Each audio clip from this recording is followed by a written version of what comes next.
Cinta bernoda darah. Jilid 4 bagian 2. Akan tetapi, sebaliknya, wajah Linlin menegang ketika ia mengenal Suma Boan. Ia malah memberi isyarat kepada Bok Liong untuk mendengarkan percakapan mereka di bawah, lalu mendekatkan mulut pada telinga Bok Liong sambil berbisik. Di rumah dia itulah aku berpisah dengan kedua kakakku. Mendengar ini, hati Bok Liong tertarik dan ia segera mendekam dan mendengarkan percakapan empat orang itu. Terdengar Suma Boan bertanya, "Mana Suhu? Kenapa tidak datang dan bagaimana hasilnya dengan surat yang dirampas Hek Giam Lo?" Kai Ong Ya tidak berhasil merampas kembali, tapi memberitahu bahwa surat itu agaknya sudah terampas kembali oleh Siang Mo Sin Ni dari tangan Hek Giam Lo. Sekarang, Ong Ya berkenan pergi sendiri menyelidik ke Yunnan. Apa? Suhu mendatangi wilayah Nanchao? Betul, Kong Chu. Pada pertengahan bulan depan, tepat pada bulan purnama, di sana diadakan pesta menyambut Hari Raya Kaum Agama Beng Kau, sekalian memperingati hari wafat ke-1000 dari Kau Chu atau ketua agama yang telah meninggal dunia. Dalam kesempatan ini, tentu saja Kai Ong Ya dapat menghadiri, karena para tokoh hitam dan putih semua diterima dengan tangan terbuka oleh Beng Kau. Bagus, Suma Boan kelihatan girang sekali. Hanya sayang sekali, kalau Suhu memberitahu, tentu aku akan ikut ke sana, untuk melihat dan menambah pengalaman. Kai Ong Ya berpesan agar Kong Chu suka menanti kedatangan Tok Sim Lotong yang sudah berjanji akan datang mengunjungi dan sudah siap memberi bantuan untuk menghadapi suling emas. Si keparat itu, apakah sudah dapat diketahui Suhu di mana tempatnya kalau ia datang ke kota raja? Menurut Kai Ong Ya, seringkali ia berada di dalam gedung perpustakaan istana. Hei, apa itu? Tubuh Suma Boan berkelebat, diikuti 3 orang pengemis itu yang sudah melompat keluar dan langsung melayang ke atas genting. Kiranya tadi, ketika mendengar percakapan di bawah, Bok Liong dan Linlin menjadi tertarik sekali. Apalagi ketika nama suling emas disebut-sebut, Linlin menjadi begitu bernafsu sehingga ia bergerak untuk membuat lubang lebih besar. Karena kurang hati-hati dan hatinya tegang, gerakannya mengeluarkan bunyi dan terdengar oleh telinga Suma Boan yang tajam. "Keparat, berani kalian main-main di depan Lui Kongxian?" bentak Suma Boan sambil menerjang maju. Lui Kongxian atau Dewa Geledek adalah julukannya. Bok Liong maklum akan lihainya lawan, maka cepat ia memasang kuda-kuda dan menangkis. Dua lengan yang sama kuatnya bertemu, dan akibatnya, keduanya terpental melayang dan tentu akan roboh terguling di atas genting kalau tidak cepat-cepat mereka meloncat turun. Linlin yang tahu bahaya juga mendahului meloncat turun sambil mencabut pedangnya. Baru saja kakinya menginjak tanah, 3 orang pengemis itu sudah menerjangnya dengan tongkat, gerakan mereka cepat dan kuat. Namun Linlin sudah memutar pedangnya, tampak sinar kuning bergulung-gulung dari pedang itu menyambut datangnya 3 bayangan tongkat. Adapun Suma Boan, ketika tertangkis oleh lengan Bok Liong, terkejut bukan main dan ia menjadi penasaran. "Siapakah kau? Apa perlunya kau malam-malam datang seperti pencuri?" bentaknya ketika ia sudah berhadapan dengan lawannya di atas tanah. Sayang, keadaan agak gelap sehingga ia tidak dapat mengenal siapa pemuda yang lihai di depannya ini. "Suma Kongcu, suruh orang-orang memundur, dan kami akan segera pergi, tidak akan mengganggumu lagi," kata Bok Liong sambil memandang ke arah pertempuran. Akan tetapi, ia tidak khawatir akan keselamatan Linlin karena 3 orang pengemis itu telah terdesak hebat oleh sinar pedang kuning yang bergulung-gulung dahsyat. "Enak saja bicara, berani kau datang untuk memerintahku? Ke neraka kau!" Suma Boan cepat menerjang dengan pukulan-pukulan maut. Keistimewaan pemuda bangsawan ini adalah ilmu pukulan tangan kosong. Tenaganya kuat dan ia memiliki banyak tipu muslihat, juga memiliki beberapa pukulan yang mengandung tenaga beracun. Namun, kali ini ia menghadapi lawan yang tangguh, murid seorang sakti pula, maka semua pukulannya dapat dihalau oleh Bok Liong. Karena dia seorang pendekar yang gagah dan memang suka mengadu ilmu, apalagi sudah lama mendengar akan nama besar Lui Kongxian Suma Boan, Bok Liong juga tidak mau mencabut pedangnya dan melayani lawannya dengan tangan kosong pula. Keduanya sama kuat, sama cepat, dan masing-masing mewarisi ilmu-ilmu silat yang tinggi. Keadaan Linlin dan para pengeroyoknya tidak seramai 2 orang jago muda ini. Dalam sekejap mata saja, pedangnya telah merobohkan 2 orang pengeroyok dan pengemis yang ketiga lari ketakutan menjauhkan diri. Diam-diam Linlin menjadi girang dan juga bangga. Ia pernah dikeroyok orang-orang seperti ini ketika bersama Busin dan Xian Eng dahulu, dan mereka bertiga amat repot menghadapi pengeroyokan banyak pengemis. Akan tetapi sekarang, biarpun yang mengeroyoknya hanya bertiga, namun dengan pedang curian itu dan dengan ilmu warisan Kim Lun Sengjin, terasa betapa lemahnya 3 orang pengeroyoknya dan betapa mudah ia merobohkan mereka. Lin Lin menoleh dan melihat Bok Liong masih bertanding hebat dengan pemuda jangkung yang sombong itu. "Liong Towako, jangan takut, pedangku akan mencabut nyawanya," seru Lin Lin dan cepat ia menerjang. Sinar kuning berkelebat dan Suma Boan mengeluh sambil membuang diri ke kiri lalu berjungkir balik. Pucat wajahnya karena hampir saja ia menjadi korban sinar pedang yang mengandung hawa dingin seperti es. Ia tadi terlalu memandang rendah. Kiranya selain pemuda lawannya itu hebat, juga gadis itu amat lihai dan ganas ilmu pedangnya. Lin Lin hendak menerjang lagi, akan tetapi tangannya disambar Bok Liong, lalu ditarik dan pemuda itu berkata, "Moi moi, mari kita pergi, jangan bikin kacau rumah orang." Lin Lin baru teringat bahwa sebetulnya bukan menjadi kehendak mereka bertempur dengan orang-orang itu. Tadi ia terpaksa merobohkan lawan karena ia dikeroyok. Sekarang, apa perlunya bertanding terus? Ia tidak bermusuhan dengan pemuda bangsawan itu. Malah, pemuda itu telah berjasa dalam menyebut-nyebut suling emas tadi. Ia tahu sekarang kemana harus mencari suling emas, musuh besarnya. Ke kota raja, di dalam gedung perpustakaan istana. Hatinya girang mengingat akan hal ini, dan ia cepat meloncat pergi bersama Bok Liong, menghilang ke dalam gelap. Suma Boan tidak mengejar. Pemuda bangsawan ini cukup cerdik dan hati-hati. 2 orang itu lihai, dan belum ia kenal siapa mereka. 3 orangnya telah roboh, mengapa ia harus mengejar tanpa bantuan yang kuat? Setelah berlari jauh meninggalkan kota Paoteng, Bok Liong dan Lin Lin berhenti untuk mengatur napas. Wah, untung kebetulan It Gan Kai Ong tidak berada di sana bersama Suma Kongcu. Kalau ada, bisa berbahaya tadi. Sama sekali tidak kuduga bahwa gedung merah itu milik Suma Boan, kata Bok Liong. Aku tidak takut, biar ada jembel tua bangka setengah buta itu, aku tidak takut dan akan melawannya mati-matian, seru Lin Lin dengan suara gagah. Kau memang hebat, Lin Moi. Memang, tenaga kita digabung menjadi satu, belum tentu si tua dapat berbuat sekehendak hatinya. Tapi Suma Boan itu pun tak boleh dipandang ringan. Dia lihai. Bok Liong menggeleng-geleng kepala. Ia maklum bahwa kata-katanya ini hanya untuk mencegah agar Lin Lin tidak menjadi marah. Padahal, ia tahu benar bahwa mereka berdua bukanlah lawan It Gan Kai Ong. Melawan Suma Boan saja kepandaiannya baru seimbang. Pemuda bangsawan itu harus ia akui amat hebat ilmu pukulannya. Tadi pun ia sudah kewalahan dan hampir mencabut pedangnya, kalau saja Lin Lin tak segera maju membantunya. Liongko, sekarang kita harus kembali ke kota raja. Suling emas berada di sana, di dalam gedung perpustakaan istana. Wah, kali ini dia tidak akan dapat terlepas dari tanganku. Bok Liong mengangguk-angguk. Memang kurasa kali ini kita akan dapat bertemu dengannya. Akan tetapi, sebelumnya, ku minta kepadamu, Lin Moi. Jangan kau terburu nafsu dan lancang menyerangnya kalau kita bertemu dengannya. Aku yang akan bicara dengannya, dan aku dapat mengajukan pertanyaan yang akan memaksanya mengaku apakah dia membunuh orang tua angkatmu ataukah tidak. Tak boleh sembrono dan lancang terhadap seorang seperti dia. Aku tidak takut, memang kau tidak takut, Moi Moi. Akan tetapi bagaimana kalau penyeranganmu itu salah alamat? Bagaimana kalau ternyata dia itu tidak berdosa? Bukankah kau menyerang orang yang tidak bersalah kepadamu? Dan kalau terjadi demikian, maka berarti kaulah yang bersalah kepadanya. Baiklah, baiklah. Aku akan menutup mulut dan mau menyerahkan urusan kepadamu. Asal aku segera bertemu dengannya dan mendapat kepastian, baru aku puas, Towako. Bok Liong tersenyum. Ia khawatir kalau sahabat barunya ini marah dan mengambek. Marilah, Moi Moi, kau suka melakukan perjalanan malam begini? Biar malam tapi udara terang, lihat bulan tersenyum di atas tuh. Akan tetapi, Bok Liong tidak memandang bulan, melainkan memandang wajah yang tengadah, wajah yang baginya lebih indah daripada bulan sendiri. Kau tidak lelah dan ngantuk nanti?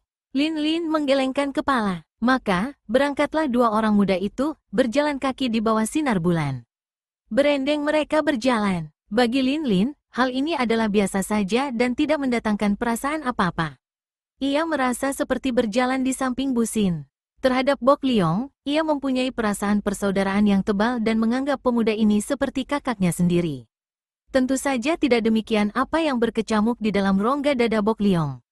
Suasana romantis ini mendorong-dorong hasratnya, menekan-nekan hatinya dan membakar darahnya, membuat ia ingin sekali menjatuhkan diri berlutut di depan Lin Lin menyatakan cinta kasihnya yang berkobar-kobar menghanguskan jiwanya. Ingin ia memegang jari-jari tangan yang kecil halus itu. Ingin ia mendekap kepala dengan wajah cantik dan rambut hitam halus harum itu ke dadanya. Ingin membisikkan sumpah cinta. Ingin. Plakek. Ada apa, Towako? Lin berhenti dan menoleh ke samping, memandang heran kepada pemuda yang baru saja menempeleng kepalanya sendiri itu. Bok Liong sadar, kaget, dan gugup. Oh, tidak ada apa-apa, ada nyamuk tadi menggigit pelipisku, jawabnya. Untung bayang-bayang pohon menyembunyikan sinar bulan dari mukanya yang menjadi merah sekali. Kau bikin kaget orang saja. Masa menepuk nyamuk di pelipis sendiri begitu kerasnya? Lin mengomel karena tadi ia dikagetkan dari lamunannya. Sambil berjalan, ia pun melamun, teringat akan cerita Kim Lun Seng Jin akan keadaan dirinya. Betulkah ia seorang puteri Khitan? Ia seorang puteri, keturunan langsung dari Raja Khitan? Inilah yang ia lamunkan dan ia seperti melihat dirinya dengan pakaian puteri yang indah sekali, berada di dalam gedung istana seperti yang pernah ia lihat bersama Kim Lun Seng Jin, disembah-sembah ribuan orang. Apalagi kalau ia yang menjadi ratu dari bangsa Khitan, ia akan apakah dia? Inilah yang baru ia pikir-pikir dan rencanakan dalam alam lamunannya ketika tiba-tiba Bok Liong menempeleng kepala sendiri dan mengagetkannya serta menariknya turun dari angkasa ke alam sadar. Sayang tidak ada kuda. Kalau kudaku masih ada, kau dapat naik kuda dan tidak terlalu lelah, Lin Moe. Kenapa kau jual kudamu kalau begitu? Bok Liong menghela napas. Perlu dijual? Perlu sekali? Saku sudah kosong, apa daya?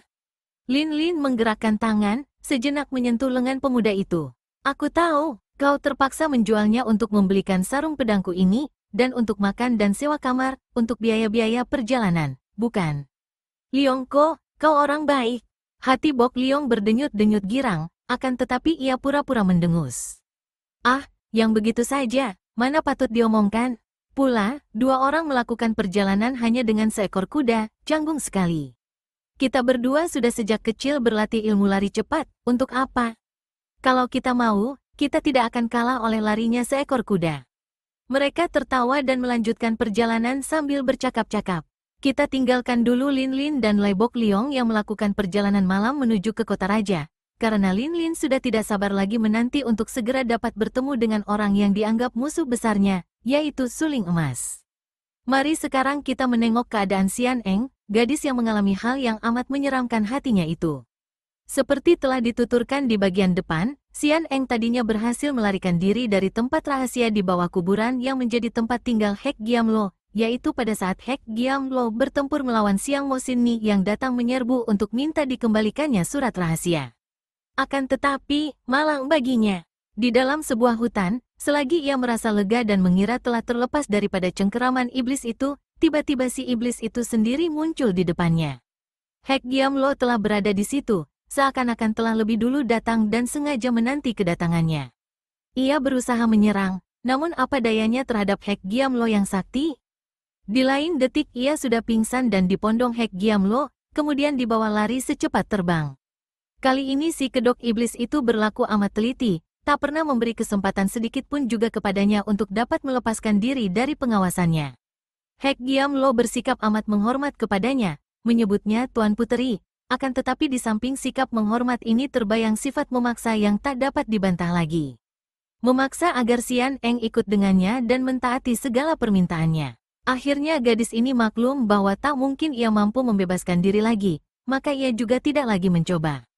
Selama iblis ini tidak mengganggunya dan memperlakukannya dengan sikap menghormat dan baik-baik, ia pun menurut saja dan hendak melihat apa yang akan terjadi selanjutnya dan kemana ia akan dibawa. Hek Giamlo, sudah berkali-kali kunyatakan bahwa aku bukanlah putri raja seperti yang kau sebut-sebut. Aku Sikam, namaku Xian Eng. Kau salah lihat, karena itu harap jangan ganggu aku, biarkanlah aku pergi. Berkali-kali gadis itu mencoba dengan bujukannya ketika mereka berjalan melalui sebuah bukit yang sunyi. Hek Giamlo memang pendiam dan ia tak banyak bicara selama dalam perjalanan, sungguh pun ia amat memperhatikan keperluan Xian Eng dan tak pernah terlambat untuk mencarikan makanan dengan pelayanan penuh hormat. Permintaan berkali-kali dari Xian Eng hanya dijawabnya singkat, Paduka Puteri Raja kami memang sejak kecil diambil anak oleh Jenderal Kam. Hanya demikian jawabnya, dan selanjutnya ia tidak mau bicara lagi. Melalui perjalanan yang amat cepat, kadang-kadang Hek Giamlo memondong dan membawanya lari seperti terbang setelah minta maaf lebih dulu. Mereka menuju ke arah timur laut, dan pada suatu hari tibalah mereka di daerah yang jauh dari kota, daerah penuh hutan yang amat liar. Kemudian, di tengah-tengah daerah ini, tibalah mereka di sebuah rumah perkampungan dengan rumah-rumah yang kelihatan baru. Inilah perkampungan baru yang dijadikan pusat suku bangsa Khitan, terletak dalam sebuah hutan liar dikelilingi hutan-hutan kecil di antara gunung-gunung di perbatasan Manchuria. Dapat dibayangkan betapa heran dan berdebar hati Xian Eng ketika Hek Giamlo berteriak-teriak dalam bahasa yang ia tidak mengerti. Lebih heran lagi ketika melihat para penyambut menjatuhkan diri berlutut di sepanjang jalan yang mereka lalui. "Tengoklah, Tuan Puteri, rakyat kita memberi hormat kepada Paduka," kata Hek Giamlo, nada suaranya gembira. Xian Eng melihat orang-orang kasar yang bertubuh tegap dan kuat, wanita-wanita cantik tapi sederhana, juga terdapat sifat-sifat gagah pada para wanita yang berlutut di pinggir jalan itu. "Kita sekarang kemana, Hek Giamlo?" "Mari menghadap Sri Baginda, Paman Paduka." "Pamanku?" Xian Eng tidak mendapat jawaban, terpaksa ia berjalan mengikuti Hek Giamlo yang menuju ke sebuah rumah besar di tengah-tengah perkampungan itu. Di depan rumah besar ini terdapat banyak penjaga, laki-laki berpakaian perang yang kelihatan gagah dan kuat, dengan tombak di tangan dan golok besar di pinggang. Mereka berbaris rapi dan memberi hormat dengan tegak ketika Hek Giamlo dan Xian Eng lewat. Juga di dalam rumah, di sepanjang lorong, berbaris pasukan pengawal. Kiranya dalam rumah besar itu yang dari luar kelihatan sederhana, sebelah dalamnya amat mewah. Bendera-bendera kecil berkibar di mana-mana, bermacam-macam warnanya. Ketika mereka sampai di ruangan sebelah dalam, pasukan pengawal berganti. Kini pasukan wanita yang cantik-cantik dan gagah, serta bersinar mata tajam. Namun, baik pasukan laki-laki maupun wanita, semua kelihatannya amat takut dan menghormat Hek Giamlo.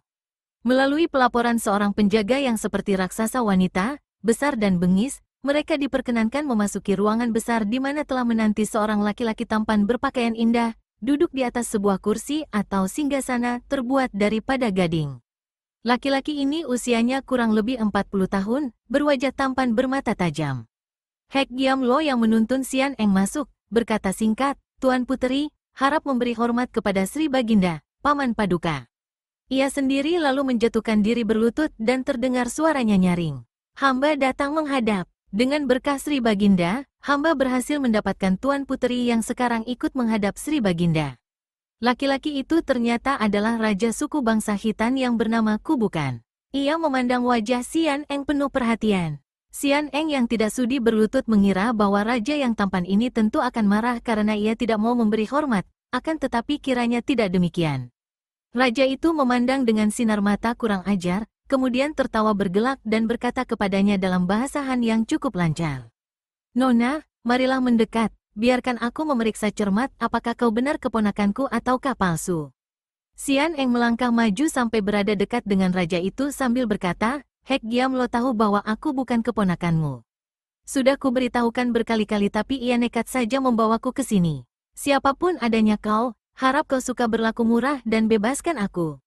Raja itu memandang lagi penuh perhatian, kemudian tertawa sekali lagi. Dari mulutnya berhamburan bau arak yang keras. "Hahaha, semua orang mengaku keponakanku, haha. Alangkah inginku dapat memeluk keponakanku, dapat meraba lehernya yang halus. Untung kau bukan keponakanku, Nona, kau cukup cantik jelita. Haha, untung." Xian Eng terkejut sekali, dan ia sudah merasa ngeri ketika kedua tangan raja yang berbulu lengannya itu bergerak hendak merabanya.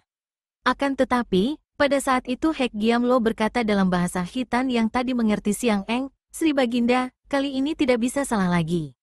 Dia itu adalah anak Jenderal Kam. Sayang Jenderal Kam sendiri sudah mampus ketika hamba sampai di sana. Hamba mendengar bahwa anak-anaknya pergi ke kota raja, maka hamba menyelidiki dan berhasil menangkap anak perempuannya ini. Tak salah lagi, dia adalah puteri mendiang Tuan Puteri Tayami. Hek Giamlo, apa yang menyebabkan kau yakin benar bahwa dia ini betul-betul keponakanku?" Sudah ada dua orang gadis yang dibawa datang dan perwira-perwira yang membawanya bersumpah bahwa mereka adalah keponakanku. "Tapi ternyata bukan, kau boleh lihat mereka. Biarpun mereka berdua itu jauh lebih cocok menjadi keponakan yang kucari-cari daripada gadis ini, toh mereka itu bukan keponakanku." Raja memberi tanda dengan tepukan tangan, dan tak lama kemudian dua orang gadis digiring masuk. Dua orang gadis yang cantik jelita, akan tetapi wajah mereka pucat dan di kedua pipi yang halus tampak bekas air mata. Mereka ini berdiri di depan raja dan menundukkan muka. Hahaha, mereka ini keponakanku. Akan tetapi biarpun bukan, kedatangan mereka sedikit banyak menyenangkan hatiku, biarpun hanya untuk beberapa malam. Hek Giamlo, gadis yang kau bawa ini bukanlah puteri kakak Tayami. Tapi Sri Baginda, kau mau bukti? Dengar, ketika masih bayi, pernah kulihat keponakanku itu. Pada punggungnya terdapat sebuah tanda merah. Coba kita periksa bersama. Ia memberi isyarat, dan tiba-tiba Hek Giamlo menggerakkan tangannya.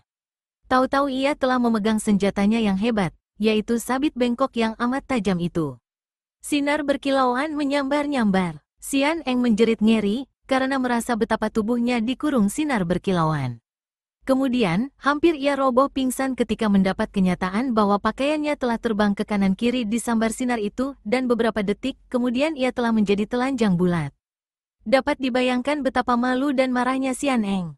Ingin ia berlaku nekat dan menerjang mengadu nyawa, akan tetapi rasa malu karena keadaannya yang telanjang itu membuat ia kehilangan tenaga, malah ia lalu menjatuhkan diri berlutut dan setengah bertiarap di atas lantai untuk menyembunyikan tubuhnya. Tentu saja dengan berbuat demikian, punggungnya tampak jelas dan raja bersama Hek Giamlo melihat jelas kulit punggung yang putih bersih tiada cacat sedikit pun. Hahaha, kau lihat, Hek Giamlo? Dia bukan keponakanku, sayang 1000 kali sayang. Tapi lumayan juga, dia cantik manis. Ampun, Sri Baginda, hamba telah berlaku ceroboh. Terdengar Hek Giamlo berkata, suaranya gemetar penuh sesal.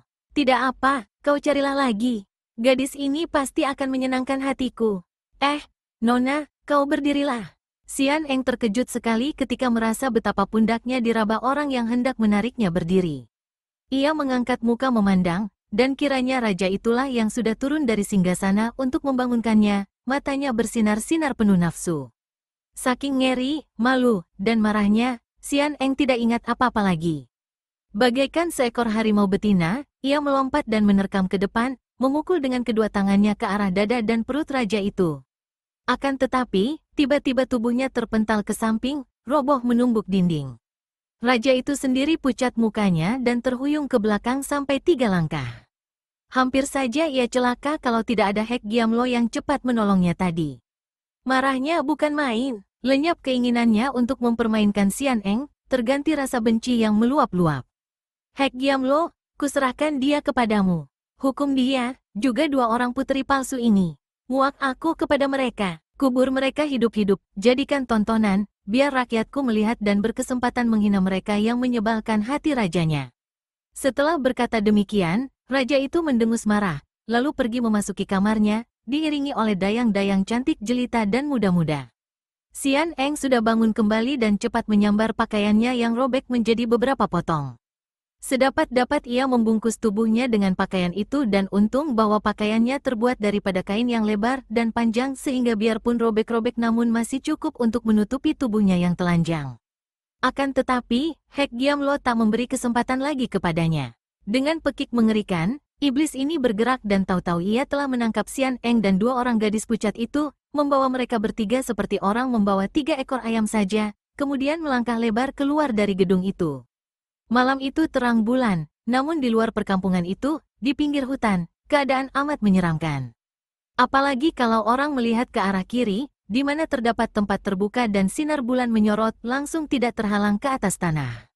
Orang itu pasti akan bergidik melihat apa yang tampak di sana. 3 buah kepala orang berada di atas tanah. Kepala 3 orang wanita yang masih hidup. Yang 2 buah adalah kepala 2 orang wanita cantik bermuka pucat dan terdengar mereka ini menangis terisak-isak dengan air mata bercucuran. Akan tetapi, kepala yang berada di kiri, kepala Xian Eng, biarpun tampak agak pucat juga, namun sama sekali tidak menangis, malah sepasang matanya bersinar-sinar penuh kemarahan. Memang hebat dan mengerikan sepak terjang Hek Giamlo, si manusia iblis yang mentaati perintah rajanya itu. Ia menggali 3 buah lubang-lubang yang sempit dan dalam macam sumur kecil, memasukkan 3 orang gadis tawanan itu ke dalam sumur, dan mengubur mereka sebatas leher. Seluruh tubuh 3 orang gadis ini tidak tampak, hanya kepala mereka sebatas leher yang keluar dari tanah. Kemudian iblis ini memasang benderanya di atas pohon dekat tempat itu. Dengan adanya tanda ini, Tidak ada seorang pun manusia di perkampungan itu berani mencoba menolong gadis-gadis bernasib malang ini. Siapakah berani melawan tengkorak hitam yang menjadi tangan kanan raja? Setelah Hek Giamlo pergi, Xian Eng berpikir. Ia mengenang kata-kata Raja Hitam terhadapnya dan teringatlah ia akan Lin Lin. Adiknya itu bukanlah anak kandung ayah bundanya, melainkan anak angkat. Ayahnya tidak pernah bicara tentang orang tua Lin Lin, akan tetapi adik angkatnya itu wataknya aneh sekali. Ketika ia tadi melihat pengawal-pengawal dan dayang-dayang wanita di dalam gedung Raja Hitam, alangkah besar persamaan Lin Lin dengan para wanita itu. Terutama sekali bulu mata dan hidungnya. Jantungnya berdebar. Jangan-jangan Hek Giamlo salah ambil, mengira dia adalah Lin Lin. Dan besar kemungkinan Hek Giamlo menduga bahwa Lin Lin adalah keponakan raja. Betulkah ini? Tangis kedua orang gadis di sebelah depan dan belakangnya mengganggunya dari lamunan. Ia menengok dan perasaan kasihan memenuhi hatinya melihat dua buah kepala yang tidak berdaya dan sedang menangis terisak-isak itu, sama sekali lupa bahwa keadaannya sendiri pun tiada bedanya dengan mereka berdua. Ia tahu bahwa dia dan mereka akan menghadapi kematian yang mengerikan dan penuh sengsara. Dipendam sebatas leher dan dibiarkan sampai mati. Mungkin besok hari menerima penghinaan dari para penyiksanya sebelum mati kelaparan. Tiba-tiba terdengar suara mengaum dari jauh. Dua orang gadis itu makin keras menangis dan Xian Eng sendiri bergidik. Tak salah lagi, itulah suara harimau yang mengaum dari dalam hutan. Bagaimana kalau Raja Hutan itu datang dan menyerang mereka? Dengan hanya kepalanya di atas tanah, Xian Eng dapat membayangkan betapa harimau itu akan makan kepala mereka seenaknya tanpa mereka dapat membalas ataupun melarikan diri. Siapa di antara mereka bertiga yang lebih dulu akan digerogoti harimau? Huk, ayah, ibu, tolong. Gadis yang berada di sebelah belakang Xian Eng menjerit-jerit. Aku takut. Ya Tuhan, cabutlah nyawaku. Gadis cantik di sebelah depan Xian Eng mengeluh dan menangis. Xian Eng mengerutkan keningnya, penuh iba hati. Ia tak menyalahkan dua orang gadis itu. Tentu saja mereka ketakutan. Mereka adalah gadis-gadis biasa yang lemah. Oh, alangkah sengsaranya mati dalam keadaan ketakutan seperti itu. Enci berdua, tenangkanlah hati kalian. Manusia hidup memang hanya untuk menghadapi kematian yang sewaktu-waktu pasti akan tiba, cepat ataupun lambat. Mengapa takut? Mati adalah biasa, semua manusia akan mati, hanya waktu saja soalnya. Dua orang gadis itu menengok kepadanya, terheran-heran melihat Xian Eng sama sekali tidak menangis dan sama sekali tidak nampak takut. Aku tidak takut mati. Aku lebih baik mati. Yang kutakuti adalah kengerian ini dan penghinaan. Lebih baik aku mati, tapi jangan mati dimakan harimau, kata gadis di depannya terisak-isak. Sebelum hayat meninggalkan badan, tak boleh berputus asa, kata pula Xian Eng. Enci berdua harap tenang saja, kalau belum waktunya kita mati, percayalah, kita takkan mati. Kalau sudah tiba waktunya mati, jangankan sudah setua kita, kanak-kanak pun bisa saja mati. Hiburan dan kata-kata Xian Eng yang keluar dengan suara penuh ketabahan itu ternyata ada hasilnya juga. Dua orang gadis itu berhenti menangis dan anehnya, auman binatang buas dari dalam hutan tidak terdengar lagi. Kesempatan ini dipergunakan oleh Xian Eng untuk mengajak dua orang teman, senasib sependeritaan, itu untuk bercakap-cakap.